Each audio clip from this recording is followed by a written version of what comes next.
Então, nessa palestra serão apresentadas estratégias relevantes que trarão um diferencial para suas ações voltadas aí para a experiência do cliente, tornando-a ainda mais centralizada. Para conversar com a gente sobre estratégias para potencializar a experiência do seu cliente, nós convidamos ele, que é filho de professores, ama ensinar o que tem aprendido aí nesses 15 anos de trabalho no mundo digital. Ele tem o background de programador e o front de negócios, ajuda empresas a entender o que é aí essa tal de jornada de transformação digital, combinando a tecnologia com a estratégia. Atualmente, ele é executivo de contas na Salesforce. Eu chamo Natanael Pantoja, diretor de contas Commerce Cloud da Salesforce. Palmas para ele, pessoal. Alô? Ok? Boa tarde. Boa tarde, boa Seja tarde. muito bem-vindo. Obrigado. Fica à vontade, tá? O Tá palco bom. é seu. Eita, depois de 2 anos, de volta à realidade, né? Bem, pessoal, como foi apresentado, eu trabalho na Salesforce, trabalho com a área de Commerce Cloud. Não estou aqui para falar de Commerce Cloud, tá certo? Então, eu gosto de falar um pouco mais queria trazer algumas reflexões filosóficas para vocês. Todo mundo aqui trabalha em alguma empresa e eu acho que isso aqui é bem comum, né? Como é que a gente define a estratégia da nossa empresa? Eu sempre, nas conversas com os clientes, eu escuto, isso aqui é uma definição estratégica da minha empresa, por isso eu quero colocar um chatbot, eu quero uma nova plataforma de e-commerce, eu quero trabalhar com WhatsApp. Bem, eu costumo dizer que isso pode ser, a estratégia é o onde eu quero chegar, né? A ferramenta que você busca, ela é o como você, com o que você quer chegar. E a tática é como você vai chegar, certo? Então, quando a gente fala de definição de estratégia, né, ela está muito ligada com a guerra que você quer guerrear para chegar lá, certo? E aí, quando eu penso em guerra, me remete à palavra missão. Eu gosto de perguntar para as pessoas, qual é a missão da sua empresa? Ninguém responde do jeito que eu gostaria. A missão é essa, certo? Então, qual é a missão da Salesforce? É ser o CRM número 1 do mundo e tudo que ela vai fazer ao redor daquilo é para poder se tornar o CRM número 1 do mundo. E aí eu trago algumas marcas que eu admiro, né? E eu acho que faz sentido para esse nosso tópico. Quando a gente fala da Apple, qual é a missão da Apple? A missão da Apple é estar comprometida em levar a melhor experiência de computação pessoal a estudantes, educadores, profissionais criativos e consumidores através do seu hardware, software, serviço de internet. Alguém discorda que quando a gente está com algum produto da Apple, quando a gente está dentro da Apple Store, quando a gente precisa de um suporte da Apple, quando a gente precisa de um pós-venda da Apple, alguém discorda que tudo que eles fazem está centrado no cliente e essa missão aqui, ela fica extremamente clara para a gente? Eu acho que todo mundo vai concordar com isso, né? Quando eu mudo de marca, eu olho para a Amazon. A Amazon diz que quer ser a empresa mais centrada no cliente da Terra. Alguém já teve algum problema com uma compra na Amazon? Eu tive um problema com o livro e eu precisei entrar em contato com eles. A frase, eu nunca mais esqueci, a pessoa me ligou, né? Eu abri um chat lá, a pessoa me ligou e disse, olha, Sinatra, eu vi aqui o que aconteceu e a partir de agora eu estou comprometida pessoalmente com o seu problema e eu vou resolver. Eu duvido que ela vai resolver isso aqui. Aquela enrolação, resolveu e eu fiquei assim incrivelmente impactado com aquilo. E essa palestra anterior falou de review, né, de pesquisa de NPS, essas coisas, tá bem ligado com essa parte aqui da nossa conversa, porque quando você gasta tempo fazendo alguma coisa ali, falando bem ou falando mal, aquilo ali pode ser receita ou pode ser custo direto no seu negócio, né? E a outra marca que eu adoro é a Disney, né? A Disney, ela chama os clientes dela de guest e é tornar os guests felizes. Alguém que já foi na Disney não sentiu felicidade quando entrou lá? Se alguém não sentiu, depois a gente pode conversar ali no canto, mas eu acredito que a grande maioria deve ter ficado feliz, né? E isso aqui, tem o criador da palavra, que cunhou o termo economia da experiência, o nome dele é Joseph Pine, e ele diz que a experiência ela tem que fazer parte da sua estratégia. Então, antes de falar disso, né, eu queria definir experiência. O que é experiência, né? De acordo com a filosofia, experiência é qualquer conhecimento adquirido através dos sentidos. Então, eu tenho lá o tato, a audição, o paladar, a visão, né, e o olfato. Então, se você vai no restaurante, quem já falou, que experiência boa, essa experiência pode ter sido por conta de um atendimento, pode ter sido por conta da comida, que você teve um prazer ali na hora de comer. Então, notem que toda a experiência está relacionada a esses sentidos. Então, se você consegue adquirir um conhecimento ali, seja um conhecimento bom ou um conhecimento mau, é uma experiência, certo?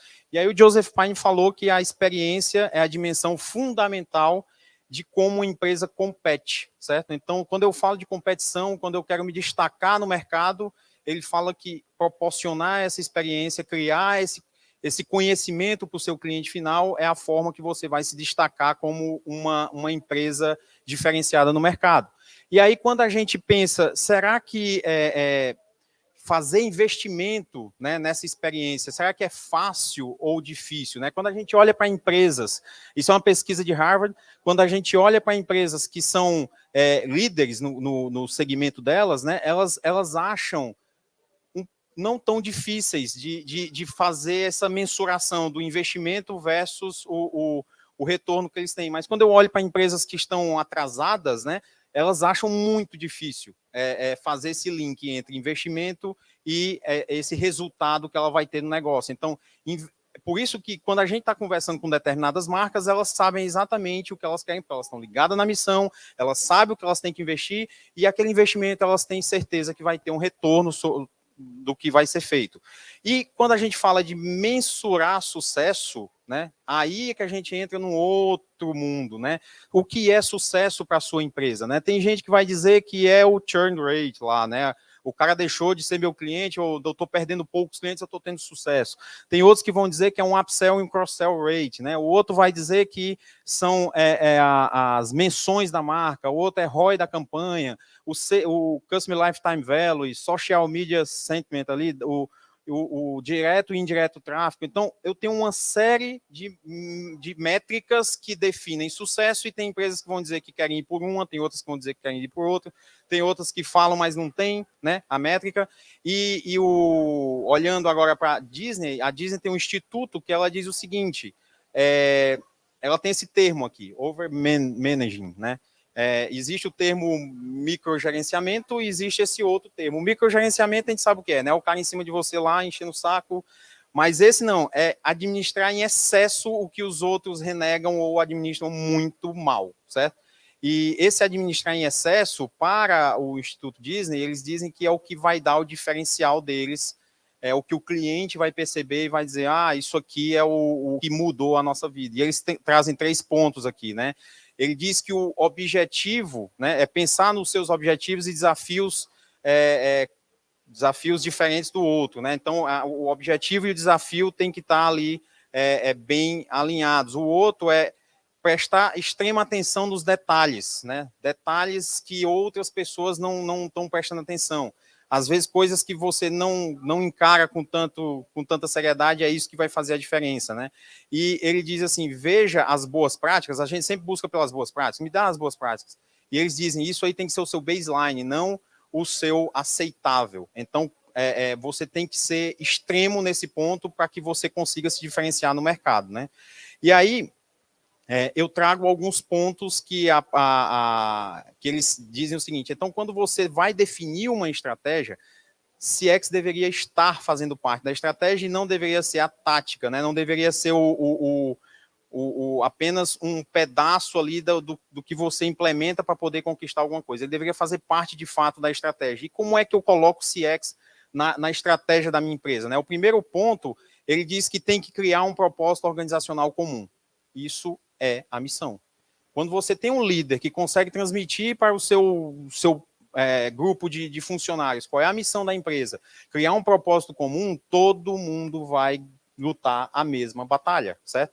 Todo mundo vai guerrear. Quem trabalha com NPS sabe que o problema pode estar em cima de alguns pontos. Ou o seu produto é ruim, ou a sua marca não transmite o que ela diz que transmite, ou o seu funcionário não atende o seu cliente como deveria, ou o seu canal é ruim, certo? Então, ela está nessas 4 dimensões. Produto, cliente, produto, canal, marca, equidade de marca e o canal. O canal é confuso, né? Eu sou multicanal, mas eu não sou omnicanal. Então, a gente fala de estratégia de cross-channel, né? De canais. Eu tenho um preço no desktop, no mobile é um, o preço no site é outro e o cliente fica confuso. Ele não sabe por que é esse preço. Ah, não está errado ter preço diferente, mas você deveria explicar para o seu cliente o porquê disso.